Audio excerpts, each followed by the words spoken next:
Mr. Ross, I entreat you to attend to your niece. She has conducted herself most oddly this morning.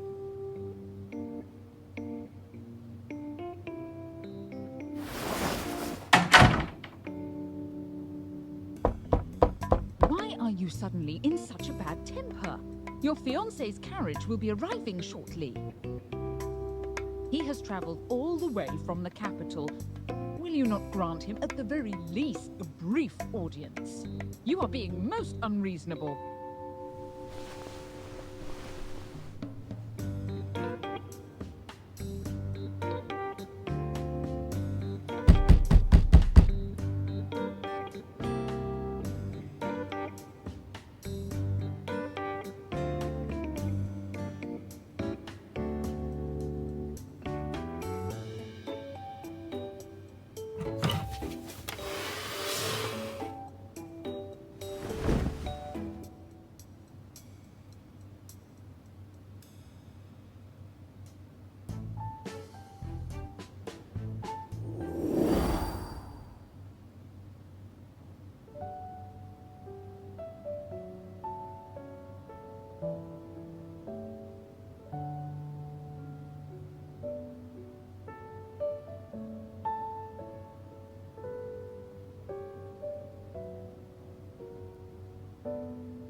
Miss, may I request a private word with you?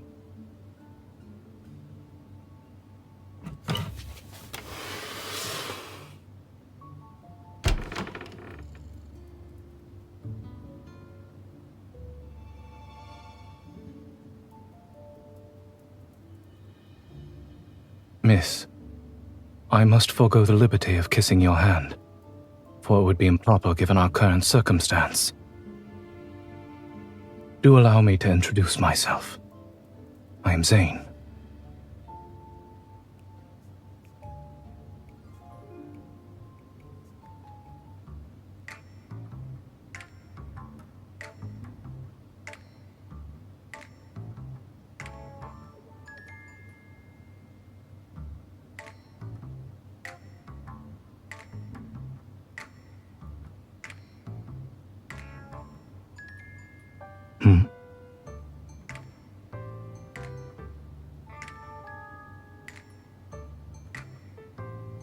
Miss, we share the same desire. I am here to annul our engagement. You need not affect displays of disorderly conduct in hopes of giving me a negative impression.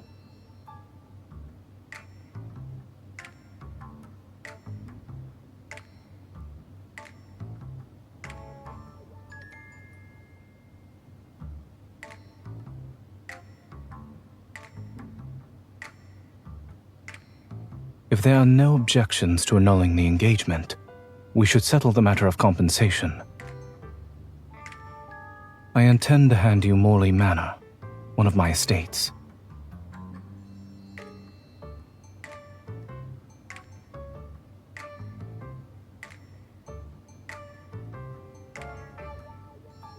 Morley Manor belonged to your grandfather prior to being sold. One could say I am merely returning it to its rightful owner. You will thus be spared the inconvenience of residing in a small, dreary abode together with distant relatives.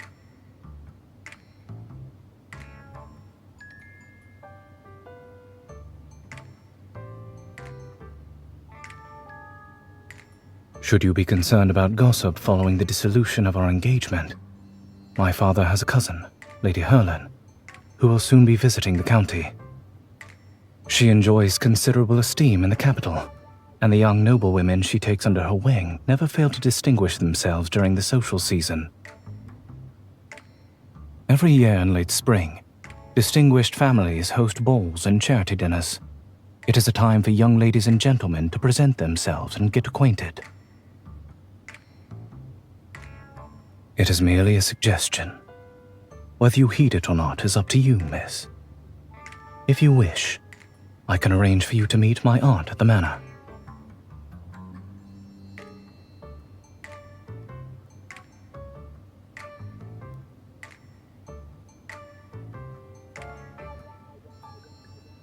After our engagement has been annulled, it would be improper of us to meet as frequently. I have some matters to attend to in the capital. Once everything is settled, I doubt not that we shall meet again.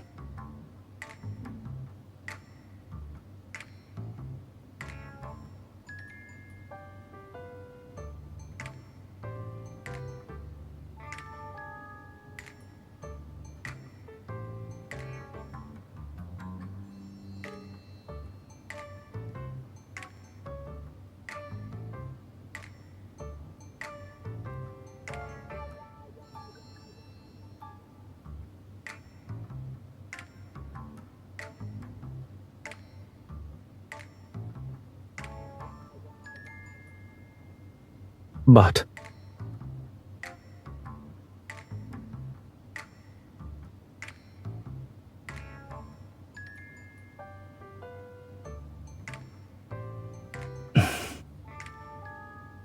very well.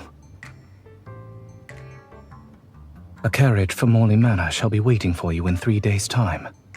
I trust our discussion will bring about a satisfactory resolution for the two of us.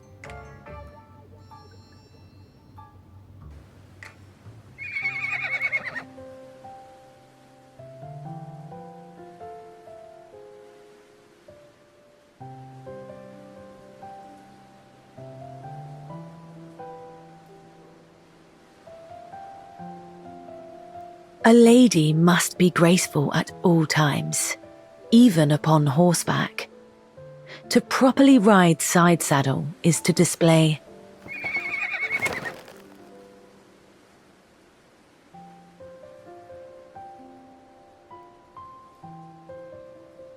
How curious. You are the second person to advise me so. The first was Zayne. Indeed.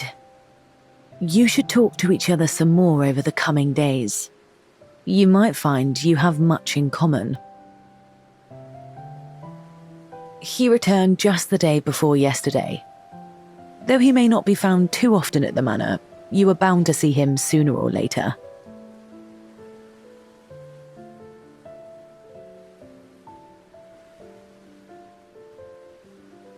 Miss, the young are apt to let first impressions cloud their judgment, and fail to inquire further. For my part, I believe you will see each other differently after spending some more time together. And I have always noticed how the hand that first grabs the reins determines the course. Speaking of which, yesterday I heard the butler complain that Zayne's boots are perpetually muddied. I suspect he's been frequenting the neighbouring farm.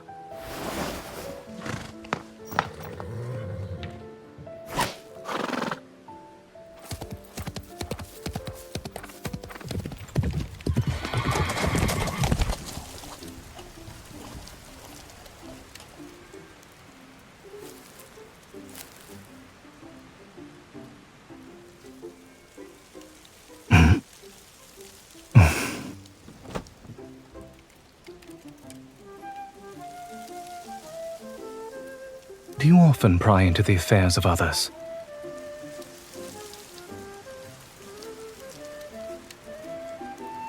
I am obliged to you for the offer, yet I fear your pony would not bear us both.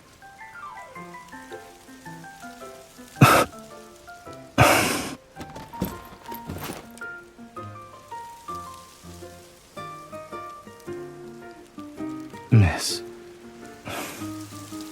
you ought not to be here.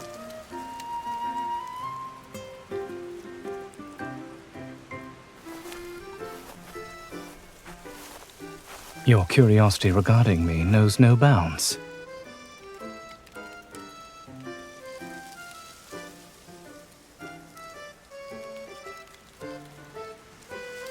If portraits were able to talk, I fear I would have more troubling matters to worry about. This farm forms part of my property in Keratin County. I have neither the time nor the inclination to manage someone else's estate.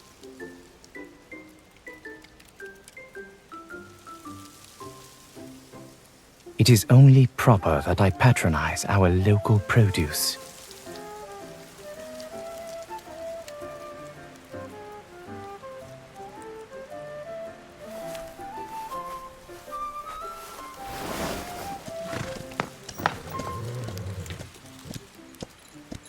I do not generally contend on foot with one mounted on horseback.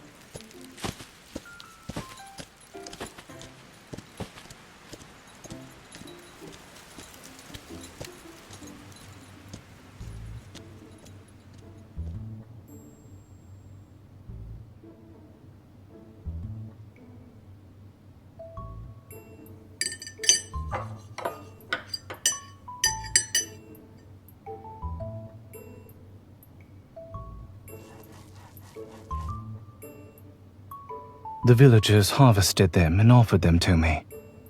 To refuse would have been uncivil. If this does not suit your taste, we may dine apart.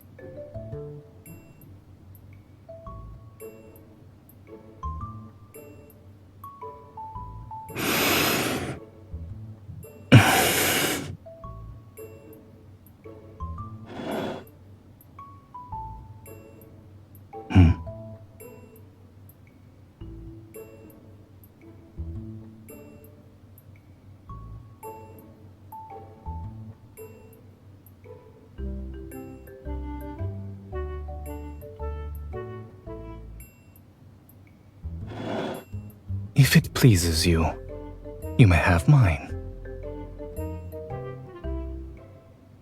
I do not presume to dictate what others sow in their fields. You, however, do ask a great many questions, yet without ever disclosing your purpose.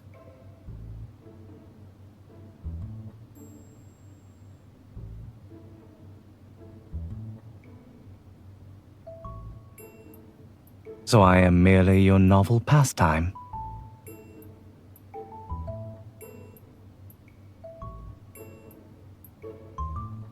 A most generous offer. I am to take you sightseeing, and in exchange, you are to unburden me of my harvest.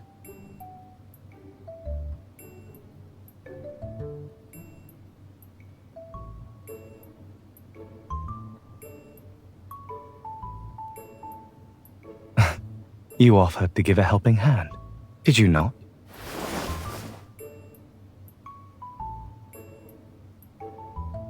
I had not intended that you should drink it all at once.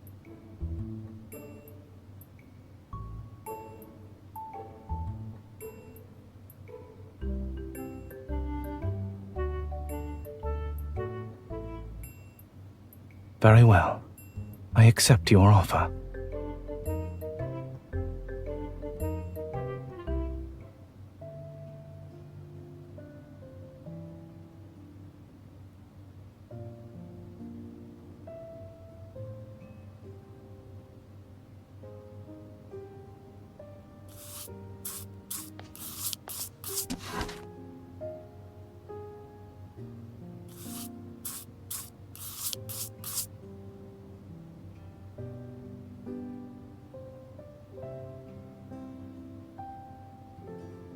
If you would avoid attracting notice, I advise picking a slimmer volume.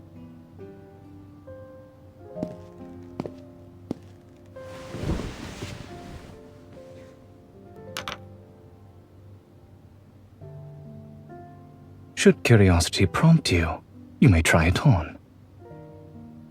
Pray excuse me.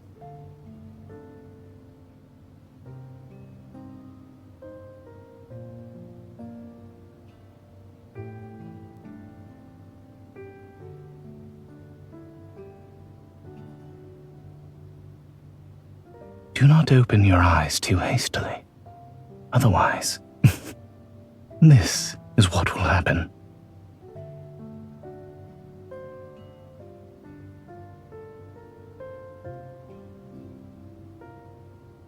If not the monocle, perhaps it is these volumes that engage your interest.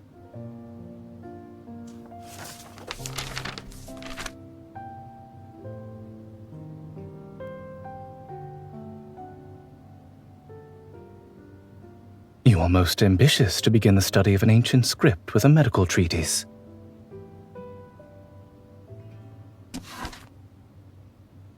Here is the translation, if you wish to consult it. It is not likely to be published anytime soon. You must content yourself with the manuscript. It is but a humble compilation of my own. Should you discover any errors, pray bring them to my notice.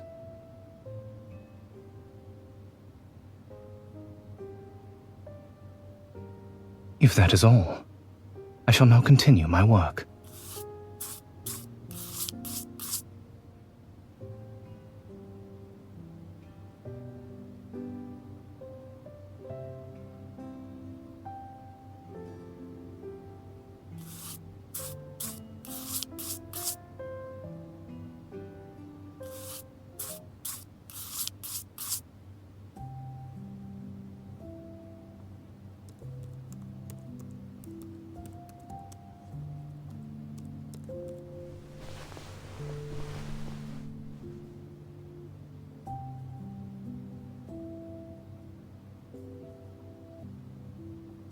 I had not expected my translation to prove so very soporific. What did you dream of?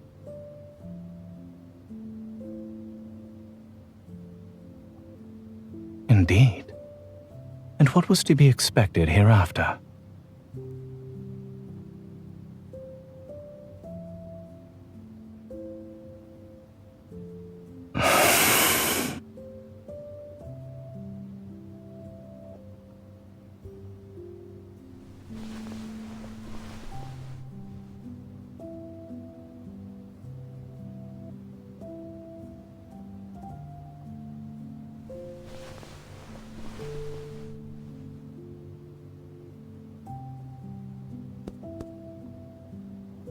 You say you knew what was to come. Why, then, did you remain still?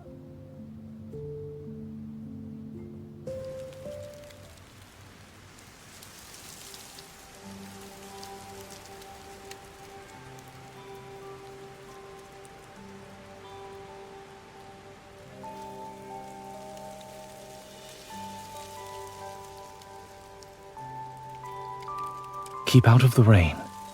Should you develop a fever, infuse this powder of willow bark in water and drink it. Mr. Zayne, we have little with which to repay your kindness. Pray accept these sweet cakes. Very well, but do take greater care with that sickle. I shall not attend you a second time.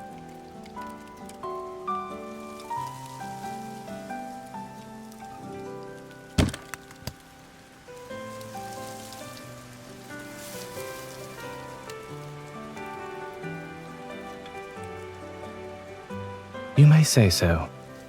The subjects of my research happen to be remarkably talkative. You have. Whence arises this sudden interest?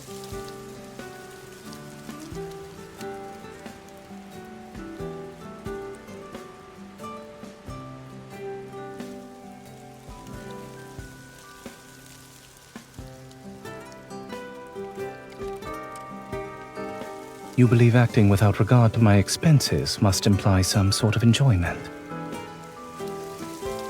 And you have been accompanying me on such a long journey since the break of dawn. Does it mean?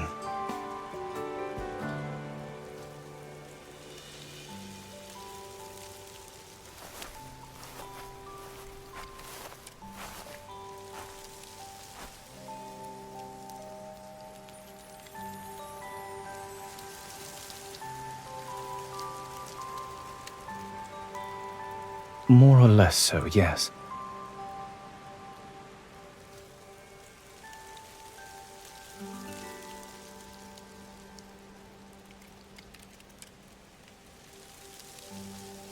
It appears as though you mean to carry me off.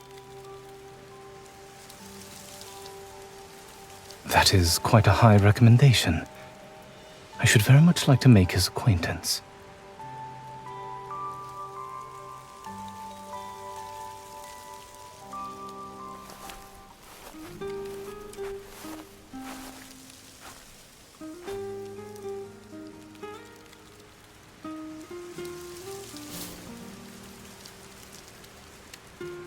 Perhaps I merely wish to be certain that the choices I make are indeed my own, and not just the consequences of a perceived duty.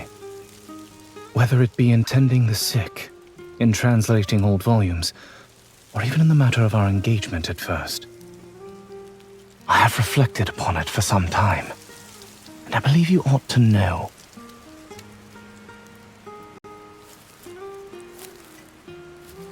I will speak plainly. I now see you in a different light. Yet, I do not regret annulling our engagement. You are clever, witty, and exceedingly fair. Such qualities as these might win a heart with uncommon expedition. You possess a vision and a path manifestly different from those who see marriage as the main purpose of this earthly life. It is meet that you choose the right person for yourself, rather than letting another determine what is best for you.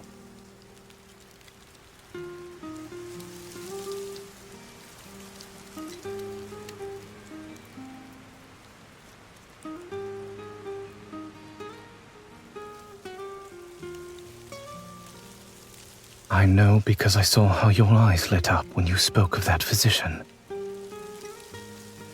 That is why your future ought not to be bound by an engagement made for you beforehand.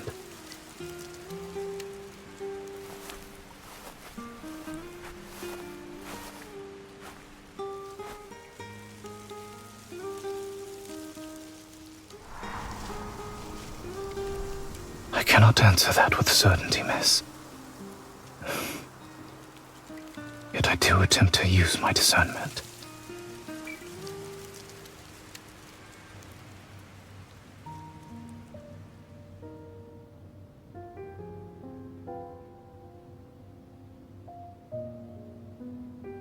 I haven't seen you in a while. I thought everything would be going swimmingly between you two, yet it seems not to be the case.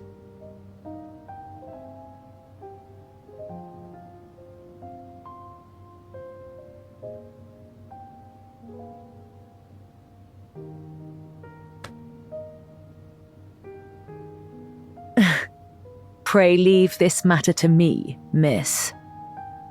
The social season is drawing near in the capital. If you are to make your debut at the ball, you must have a partner with whom to practice.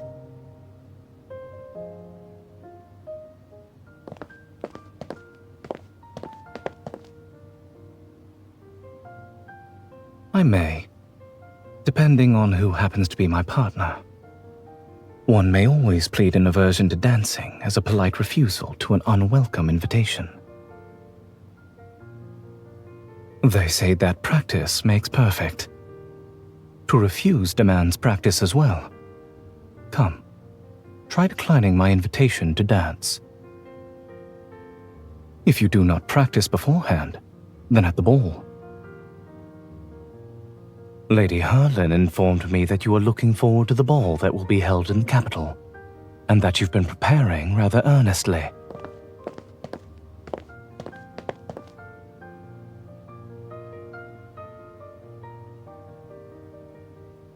Were I to say no, would you indeed give it up?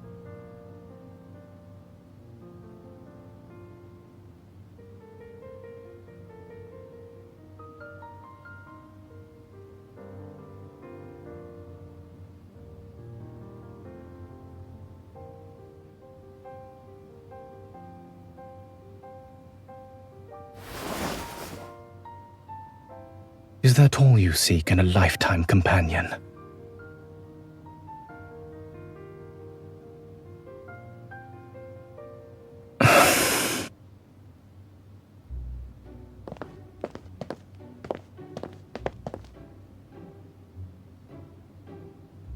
As soon as you had received my portrait, you expressed a wish to break off our engagement. May I ask why?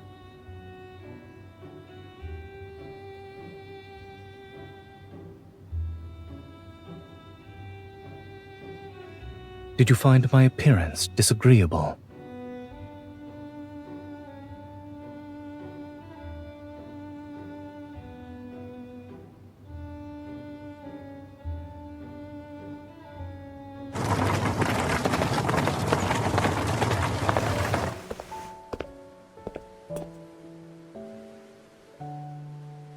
I must return several volumes to the public library. We must part here.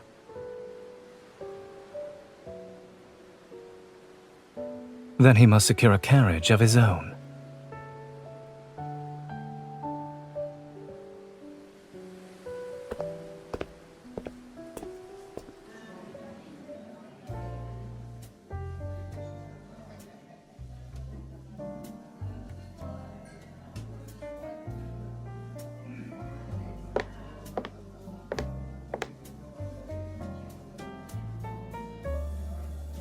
May I have the honor of standing up with you for the first dance this evening, miss?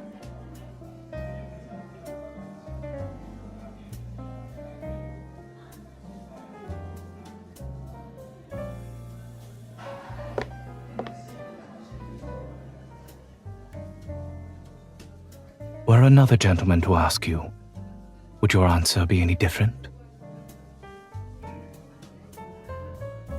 A matter of greater consequence detained me. Miss, this evening is more than a mere occasion for merriment. It marks your entrance into high society. A polite smile or a courteous nod may be misconstrued as eagerness to accept a gentleman's advances. I'm not doubting the acuity of your discernment. However, accepting a stranger's hand during the ball is often enough to kindle idle tongues. I suspect even Lady Herlin neglected to caution you on this point.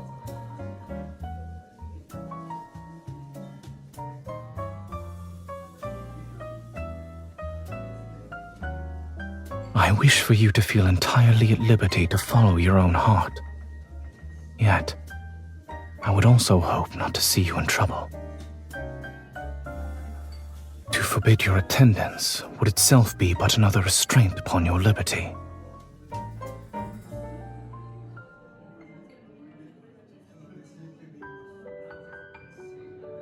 Well then, have you another gentleman in view for the next dance?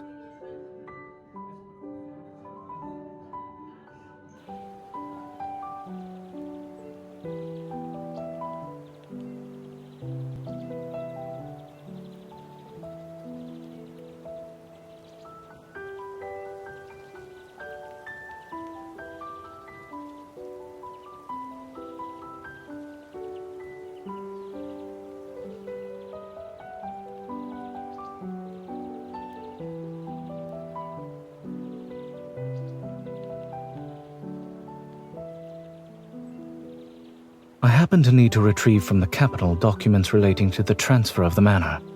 This should take about 4 or 5 days. It will be but a brief separation. Morley Manor will remain in its usual place. We'll be having afternoon tea at this table again before long.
Miss, a great many young men have inquired after you since the last ball.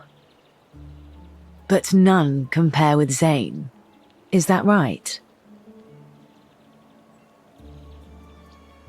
After the engagement was annulled, he was worried you might be treated unfairly upon entering high society, so he pulled quite a few strings to smooth things over for you. I had not planned to vacation in Carrollton County. He had to insist thrice before I at last consented. Actions, my dear, are often more eloquent than words. But he has been holding his tongue for a good while now. I fear we shall have to resort to more extraordinary means.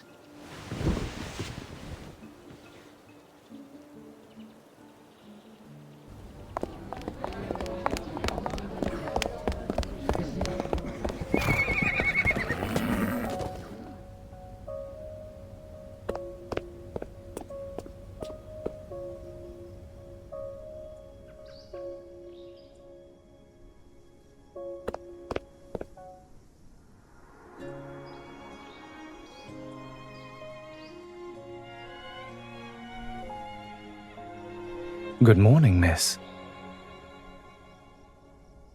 Mostly nice. The sky was occasionally overcast. Yes, there were no issues at all.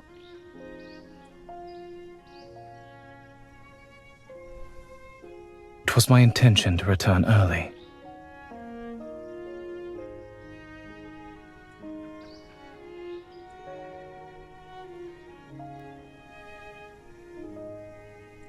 That is because you have always managed to discern the rest for yourself. If that is the case, I shall endeavor to be a tad more loquacious moving forward.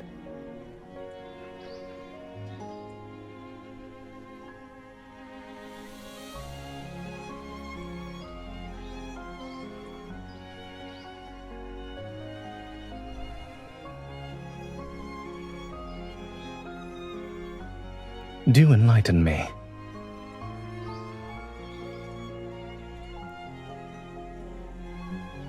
Oh?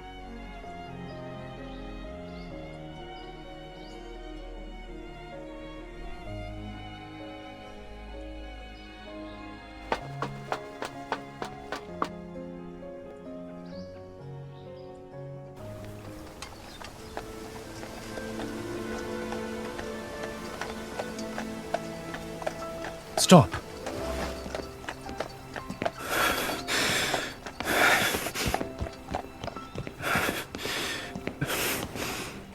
Miss, I believe we must clear up some matters between us.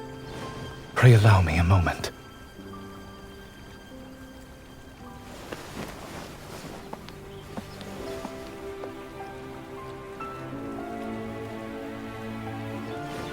I beg your pardon.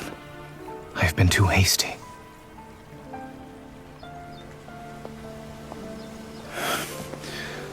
I always thought I ought to be more prudent in discussing such matters with you.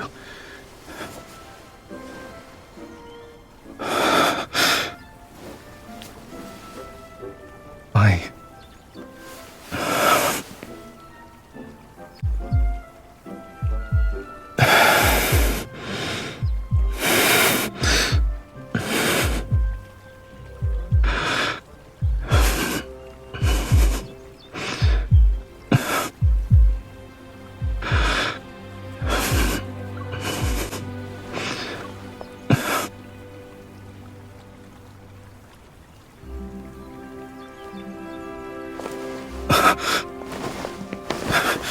Pray forgive me. Pray forgive me for coming here. I do not mean to press you for an answer. Yet if I were not to speak up now, I would risk losing the most precious opportunity of my life. I hastened to conclude my business and returned earlier than I had intended because I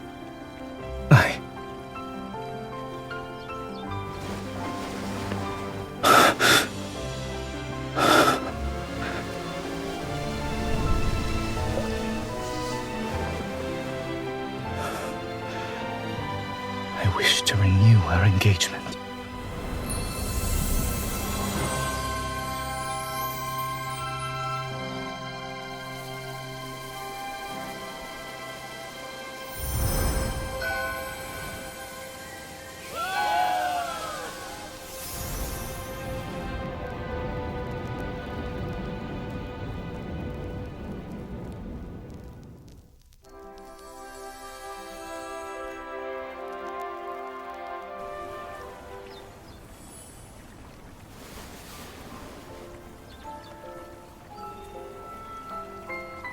The weather has been very favorable on our first outing.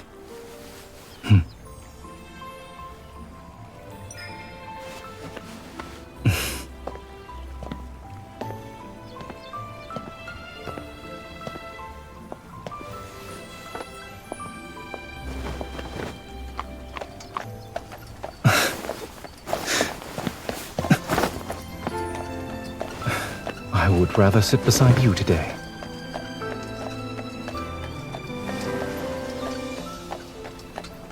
Consider it a reminder to a certain married lady. A hasty departure hardly accords with good manners. Will you not turn away from me this time?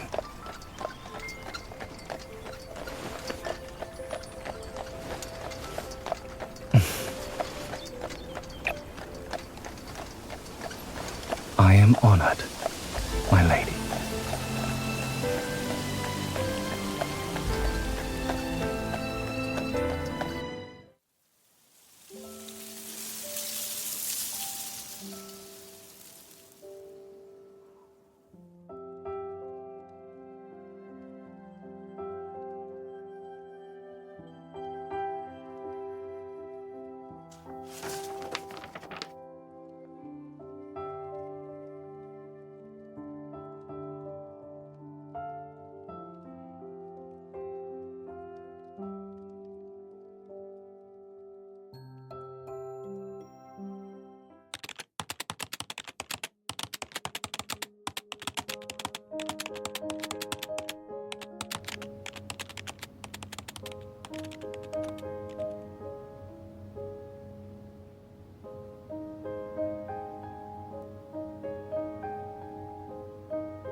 I like how that's coming from a hunter who's always busy keeping Lincoln safe.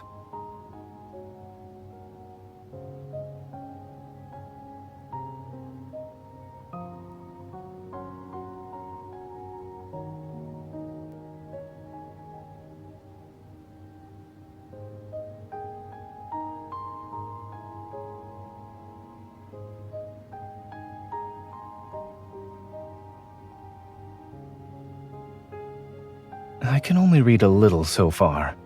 That's why I'm merely a medical consultant, not a translator.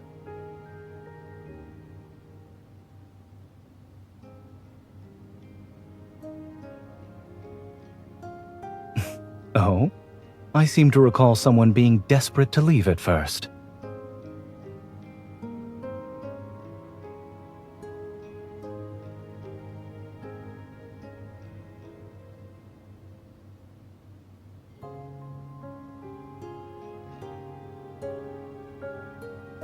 It was the opposite, actually.